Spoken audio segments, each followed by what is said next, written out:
Atenção! Começa agora uma teleaula de Geografia do Ensino Médio. Você vai assistir a teleaula de número 38. Bons estudos!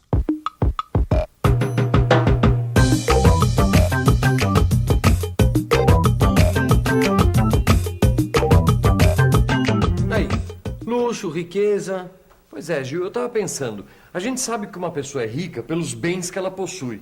Agora, como é que se mede a riqueza de uma nação? Bom, como é que se mede a riqueza e a pobreza de uma nação, né, Vicente? Isso é. Aí, ó o outro lado da moeda, tá vendo? Por que existe tanta desigualdade no mundo? Pois é, será que já tentaram diminuir essa diferença entre ricos e pobres? Na teleaula de hoje, a gente vai responder essas perguntas. Vai explicar a pobreza de algumas nações e a riqueza e o desenvolvimento de outras. Existem muitas diferenças entre algumas nações do mundo atual. Também existe muita desigualdade entre ricos e pobres. Hoje, você vai entender melhor por que o hemisfério sul e o hemisfério norte são tão desiguais economicamente. Vai ver como se mede a riqueza e a pobreza das nações e perceber a importância do diálogo norte-sul.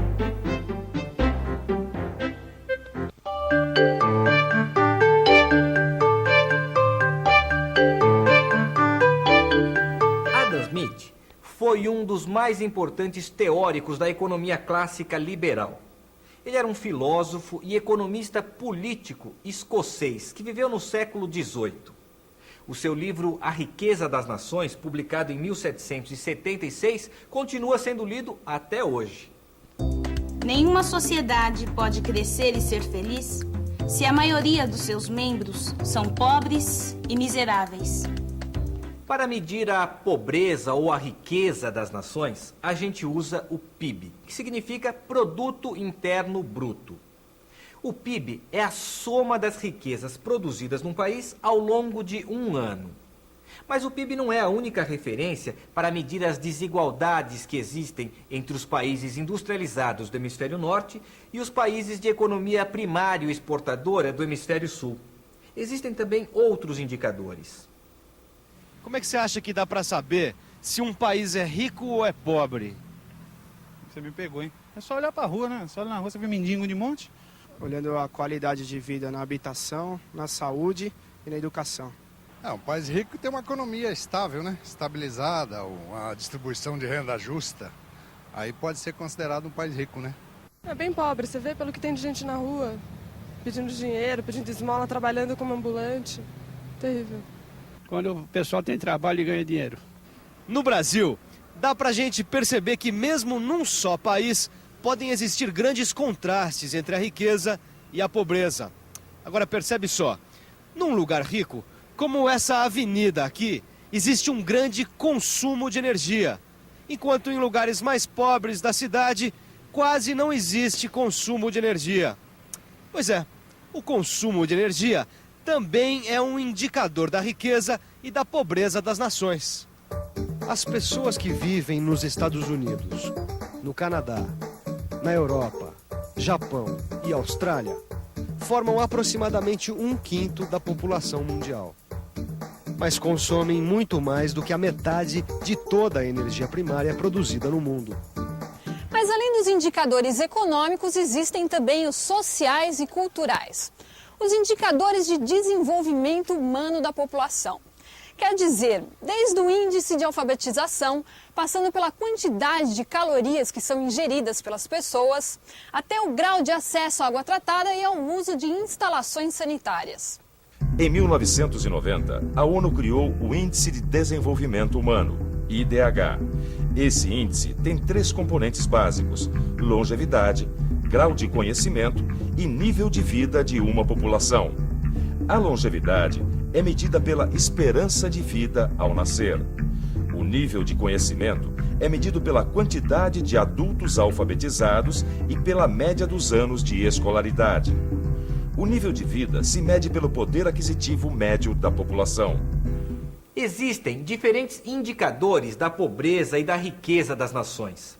Existem também diferentes teorias que tentam explicar por que alguns países são mais desenvolvidos e mais ricos e outros mais pobres e menos desenvolvidos. No século XIX, as potências coloniais da Europa afirmavam que a pobreza dos povos do hemisfério sul era resultado da natureza hostil e da inferioridade dos seus grupos raciais. A Grã-Bretanha, a França e a Alemanha achavam necessário difundir as suas conquistas materiais e superiores entre os povos inferiores. Essas metrópoles europeias acreditavam que as missões civilizadoras eram positivas. Depois da Segunda Guerra Mundial, surgiu outra explicação, que foi muito difundida entre as elites intelectuais dos próprios países menos desenvolvidos. Essa teoria dizia que a pobreza dos países do hemisfério sul era decorrente da exploração colonial. As potências imperialistas teriam explorado de maneira extrema a força de trabalho nos países da África, da Ásia e da América Latina. Teriam levado à manutenção de baixos níveis de escolaridade e, durante muito tempo, teriam impedido a estruturação de estados nacionais nas colônias. Essa explicação é coerente, mas coloca toda a culpa da pobreza nos colonizadores. E não é apenas isso. Os bloqueios para o desenvolvimento também acontecem no interior dos países. As elites políticas de um país impedem as reformas modernizadoras para poder concentrar a riqueza em suas próprias mãos. As elites gastavam e gastam muito ainda em vários países com algumas obras e também com a compra de armas e equipamentos militares. E gastavam pouco com a saúde e com a educação, comprometendo assim a qualidade dos recursos humanos, a qualidade de vida das populações.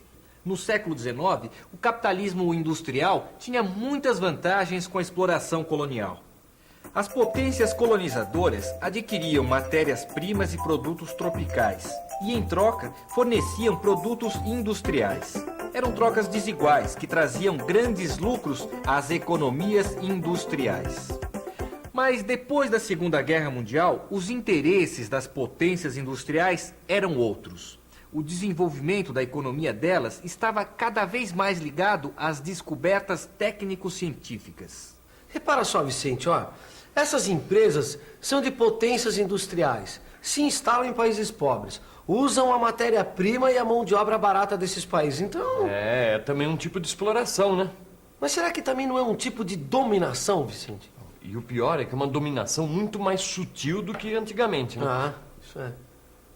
No lugar da dominação imposta pelo Estado colonialista, começou a se esboçar uma dominação mais sutil, que vinha diretamente do setor privado, das grandes empresas transnacionais. É por isso que, no começo, os novos estados nacionais resistiram aos investimentos estrangeiros, para não ficar à mercê dos interesses e dos investimentos das grandes empresas. Por causa da Guerra Fria, nos últimos 50 anos, os países pobres receberam auxílio dos países ricos. Nos primeiros anos de auxílio, as pessoas acreditavam que o desenvolvimento, o progresso econômico e o fim da pobreza seriam possíveis com a chegada das grandes indústrias. Os países industriais transferiram para alguns países subdesenvolvidos as siderúrgicas, as indústrias de alumínio, as indústrias químicas e os setores da mecânica pesada. Mas foi um erro de avaliação. Foi privilegiado o lado econômico e ignorado que a saúde e a educação são condições essenciais para o enriquecimento humano pleno de um Estado-nação. O ponto de referência para as políticas de desenvolvimento é sempre, em primeiro lugar, a educação básica de qualidade. Nas últimas décadas, os países industrializados deram créditos e financiamentos para os países subdesenvolvidos. Isso possibilitou taxas de crescimento econômico altas, mas aumentou a dependência entre eles. Com a crise econômica dos anos 70, os preços das matérias-primas caíram e as taxas de juros se tornaram insuportáveis.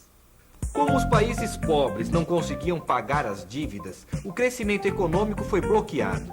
E para tentar enfrentar o endividamento externo, muitos países restringiram os investimentos públicos e agravaram ainda mais o quadro econômico e social.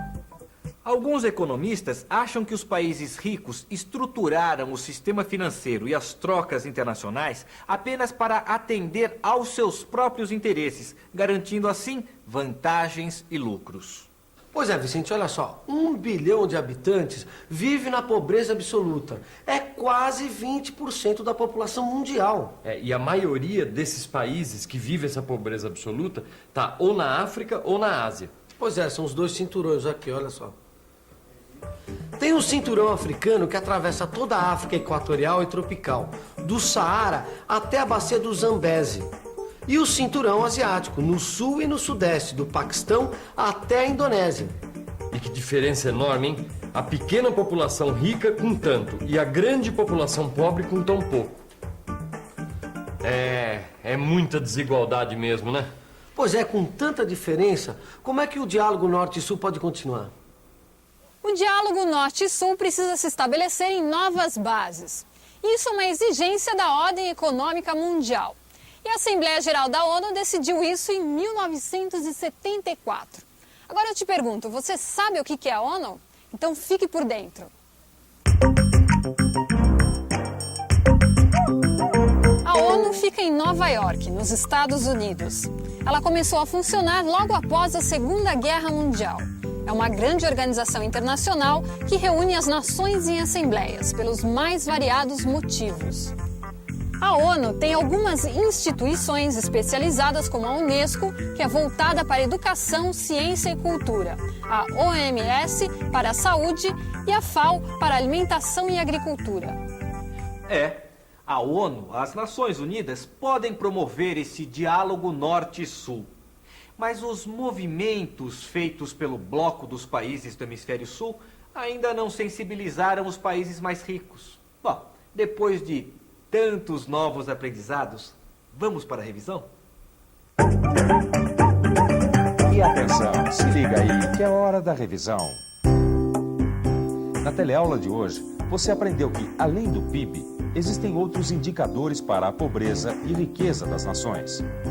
Aprendeu também a teoria que tenta explicar a pobreza do Hemisfério Sul como decorrência da exploração colonial.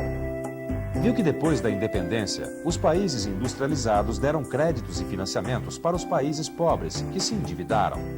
Por último, você viu que o diálogo norte-sul é de extrema importância para a ordem econômica mundial e que vai ser a grande tarefa da ONU nos próximos anos.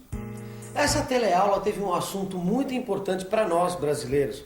Afinal, a gente convive todos os dias com a riqueza e com a pobreza.